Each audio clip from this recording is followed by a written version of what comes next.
Maswerteng gabi po mga ka-STL. Narito na po ang resulta ng STL Quezon para sa araw na to, 3rd August 16, 2025, araw ng Sabado. Naway ang mga natayan niyo po mga numero kanina ay manalo nawa ngayong gabing ito, 8 PM. Kaya kunin niyo na po ang inyong mga ticket. Narito na po ang resulta.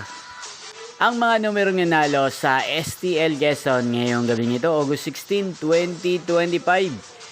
8 PM, third draw. Result 18 at 22. In exact order again, 18 at 22. At ngayong gabing ito sa STL Quezon, natin pong i-shoutout si Kuya Gerald ng Quezon. Shoutout po sa inyo Kuya Gerald, sana po ay nasa mabuti po kayong kalagayan. Inyo pong napanood ang resulta ng STL Quezon sa channel na to, Roderick Hernandez TV. Magkita-kita pong muli tayo bukas ng alas 11 ng umaga. Thank you for watching.